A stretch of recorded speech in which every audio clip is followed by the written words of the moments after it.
welcome back to The Journey We Take. It's been nearly 4 months since I've actually sat down behind this microphone.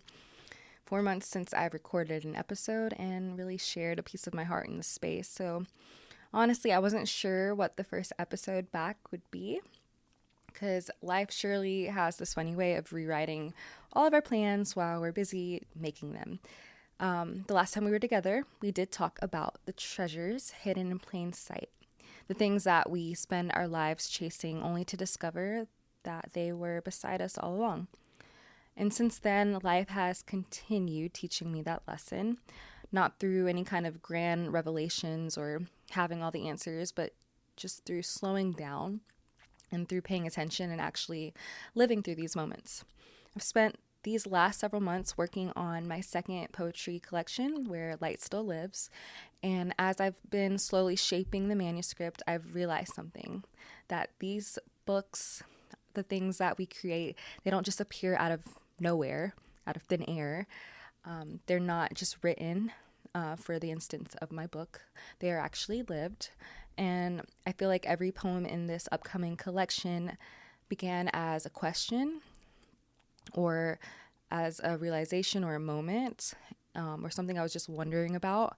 And I thought it might be just a beautiful process to invite you into that. Not by talking about the entire book today, but just by exploring the first section together. And that first section I am revealing the name of right now, and that is The Light That We Inherit. I centered this part of the book around perception, time, wonder, and simply existence. And it begins with the idea that we do not see the world as it is, but as it arrives to us. That being a delayed, filtered version that still glows from where it began. Because have you ever looked back on a moment from your life and realized you didn't fully understand it until maybe years later? Because that's really what this section is about, and I wanted to capture that. Because 4 months ago, if you had asked me what I thought my life would look like right now, I probably would have given you an entirely different answer. And I think that's the case for a lot of us. But that's also what I find so fascinating about life, because we do spend so much time trying to predict, control, or just understand it. But often we're too close to the painting to see the picture. Sometimes life only makes sense in retrospect. I also think there is a really beautiful conversation here about light itself. The title, The Light We Inherit, immediately made me think of starlight. I previously mentioned in another episode that most people don't realize that when we look at the stars, we are seeing the past in a sense. Some of the light reaching our eyes tonight began its journey years ago, some decades ago, some even centuries ago. So we are literally looking at old light, if you want to get all scientific about it. And maybe I was thinking people are like that too. Maybe we're all carrying this inherited light, that being the lessons our grandparents learned or the sacrifices our parents made, possibly even in the way that kindness, like a kind gesture that a stranger showed us some years ago, or the books that we read, some of the heartbreaks and hard times that we survived. And I feel like most importantly, just like that childhood wonder that we forget, we still carried. And all of it still is glowing inside of us. I think a lot of us think that we're experiencing life in real time, but often we're not. I think that because we're experiencing life through our fears, many of the moments that we live, or through our hopes, through old wounds, or just the stories that we've inherited from our families and who we were at that time. It can be that we're not. So I think that, for example, to kind of summarize more of what I mean, it's like a breakup can feel like the end of the world when you're actually in that moment, only to become one of the greatest gifts years later. Or A certain failure can feel devastating until it redirects your life somewhere you never thought it would have gone otherwise. And some dreams can seem absolutely impossible until one day you're standing in it and realizing you've been building toward it all along. So I just keep coming back to that thought repeatedly, because how often do we assume we're seeing reality exactly as it is, when really we're seeing it through memory, through every single version of ourselves that has ever existed. So I feel like just the older I get, the more I realize that two people can stand in the exact same place and experience entirely different worlds. One person sees an ending, the other one sees a beginning. One is seeing failure, the other one sees redirection. One sees something as an inconvenience and the other one just sees it as an adventure, but the event is the same. The perception is just different. And as we all know, perception shapes everything, really. There's this quote that I've read before. It's something that I think, or a quote that I think maybe many of us have heard once in our life, but it's that we don't see things as they are, we see them as we are. And I think that quote ties into this part of the book perfectly, because honestly, I just believe it's one of the most vital truths to acknowledge about being human. We're not objective observers. We are the participants and the storytellers and the meaning makers of this all. We're constantly translating reality through our own lens, which brings me to wonder, because somewhere along the way, many of us stopped looking at the world with eyes we once had. As children, everything was magic, right? The moon would follow us home and clouds became dragons, or our favorite animals, or any kind of silly character our little whimsical minds could imagine. For me, for example, like a cardboard box became like a castle or a cool new place in my mind, or even like a little grocery store run with my mom or something like that could become a big adventure. At least for some of us kiddos, I know that was probably a true statement. But my point is, wonder isn't something that we necessarily went out searching for. It was basically our default setting. But adulthood does have a way of convincing us that seriousness is maturity, that practicality is wisdom, and wonder is something that we just outgrow. And lately, I've been questioning that. What if growing older isn't about losing wonder? What if it's more about learning how to find it again? Because I think one thing that naturally happens as we get older is we just stop being amazed by things. Children are always in awe. A bug, a little puddle, the clouds, the moon, all these things that I mentioned prior, like always constantly in that state of mind of amazement and wonder. Meanwhile, us adults, we're stressed because we forgot like our email password or something. And maybe part of growing up isn't becoming more serious. It's just learning how to become childlike again. Not childish, childlike. To just look up at the sky and just notice your surroundings, ask more questions, and remain curious while letting that mystery of the world around us exist without immediately needing an answer. Because if I'm being honest, one of the people who teaches me this most is my husband. Fortunately, I'm the kind of person who can seriously get lost in thoughts about the future, or what my little next project's going to be, or my next goal, the next thing I have to get done, blah, blah, blah. I'm admittingly someone who lives in their head a lot. And so all this constant planning and thinking, analyzing, writing, wondering what's next, blah.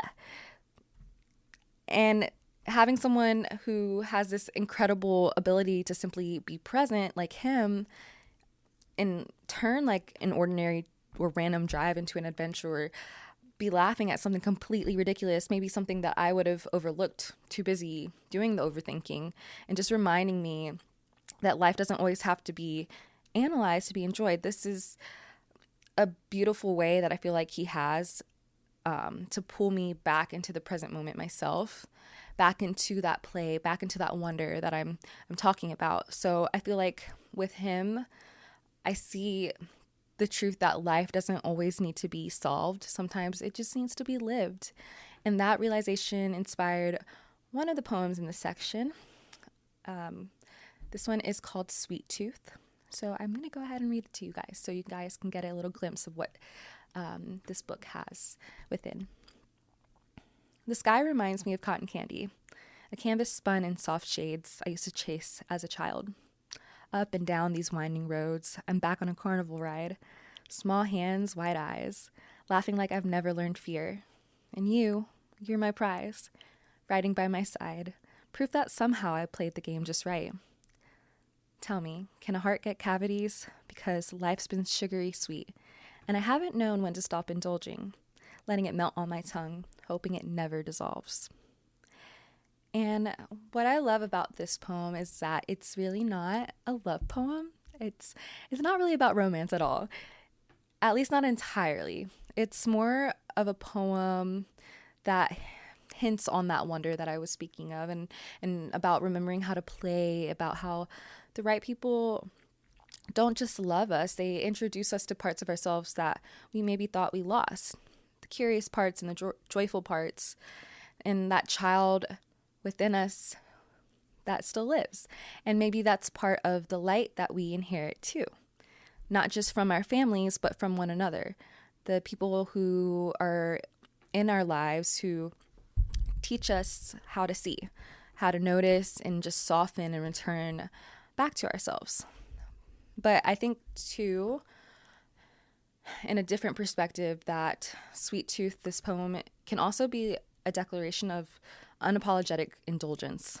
Because as adults, when a chapter of life becomes incredibly good, our instincts is to maybe start bracing for the impact of its end. We tend to get scared of how fast happiness can move. We start holding our breath, waiting for the other shoe to drop. So writing this poem was my way of refusing to do that. It was about learning to hold on to a beautiful moment without fear. And when I ask, can a heart get cavities? It's a radical choice to stop pacing myself. It's about letting the sweetness melt on my tongue and choosing to fully devour the joy of the present without constantly looking over my shoulder to see when the supply will run out. It's that refusal that I am declaring to not let the fear of an expiration date ruin the taste of the right now.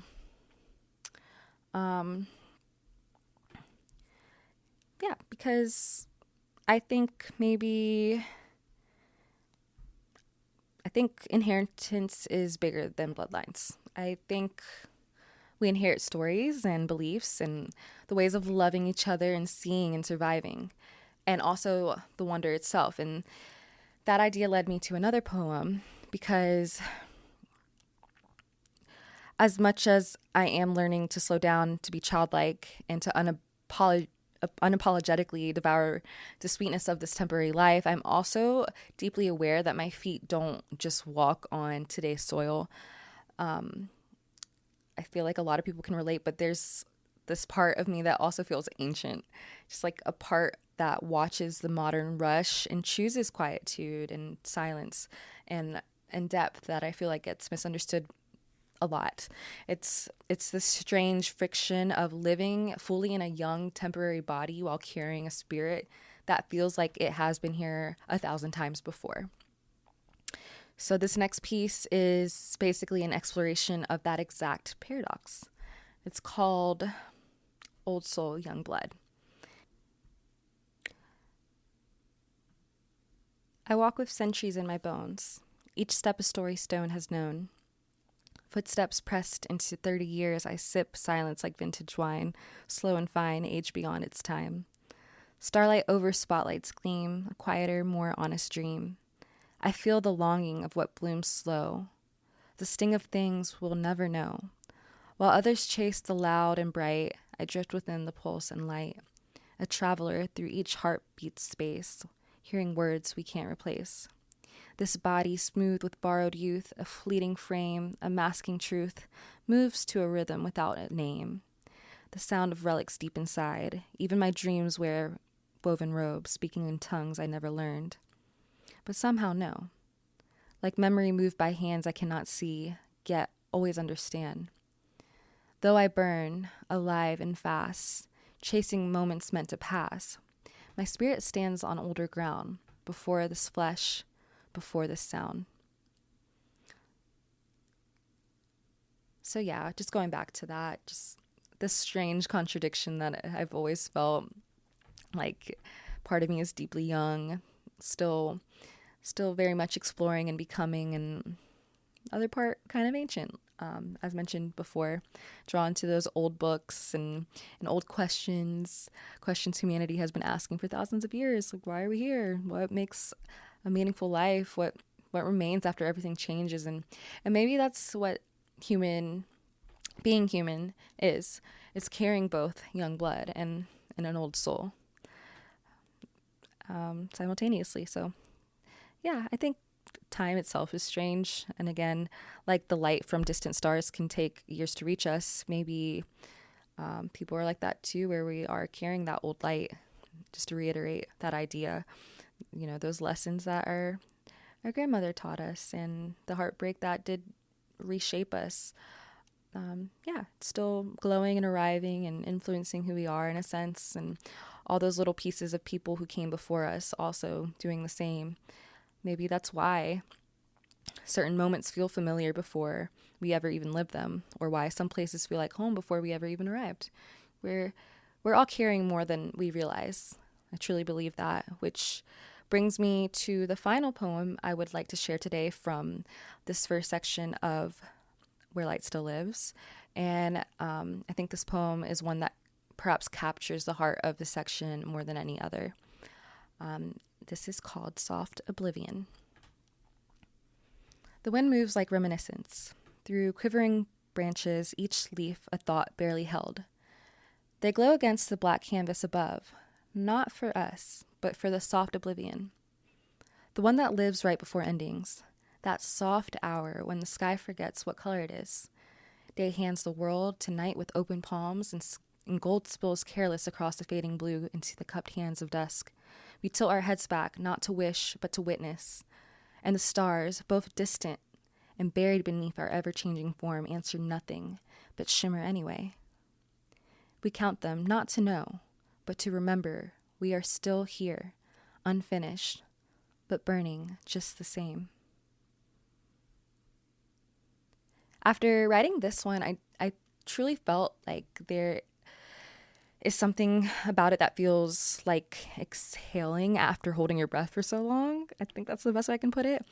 It's really not trying to explain anything. It's not trying to solve the mystery of existence or give any kind of language to something that doesn't want to be contained. It's just an observation. It's observing. I think we forget how powerful that can be, because life just pulls us towards urgency and towards having to figure out the answers or a resolution all the time and just having it all figured out. But this poem lives in a completely different place, and that's what I wanted to capture. I wanted to create a poem that lives in the in-between, and that moment right before night fully arrives, that pause between what was and what's about to be. And I think that nighttime is probably that quiet space that we all find where nothing is demanding anything from us. And maybe that's what we all need more of lately. Not more clarity or control, just the presence of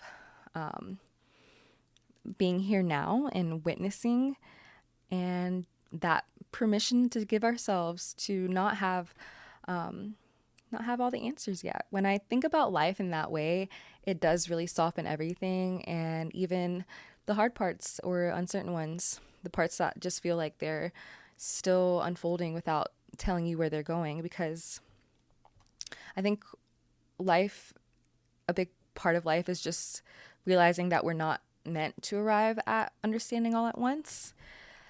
Understanding seems to me like something that just slowly spills into us, the same way that the sky shifts at dusk. And I think I just grabbed that kind of inspiration because it's not sudden or forced. It's just kind of gradual and almost imperceptible until you really realize that the light has changed. And ultimately, I think that's why I titled this section The Light We Inherit, because even in moments like this, those moments of transition and reflection, we are still carrying light that didn't begin with us. Back to it, like, we are carrying the light from every version of ourselves that we've ever been, and every person who shaped us, every experience that changed us without asking permission. And even when we feel like we are in darkness or in those in-between chapters, standing in a season that doesn't even make sense yet, there's something in us that continues to reflect it all back, that continues to glow and exist subtly even when we're not paying attention to it. And I think that's what this poem and this section is really about. Not endings or beginnings, just the awareness that we are always in motion, always becoming and shifting between light and shadow, knowing and not knowing, between what we were and what we are still unfolding into and becoming. So if you're listening to this right now, maybe you're in your own season of uncertainty or transition. I just want to leave you with one last thing. You don't have to understand everything you're moving through in order for it to be meaningful. You don't have to have clarity to be in an alignment. And you don't have to see the whole sky to know that the stars are still there. Because even in this soft oblivion, even in the fading light, something in you and everyone else is still burning, still very present, still alive, still even while becoming. And that alone is enough. And I think after wrapping up today's episode, this is kind of how I would like to move through things here for a while. Instead of rushing into the next idea, I want to slow down and actually sit inside the different parts of where light still lives with you guys.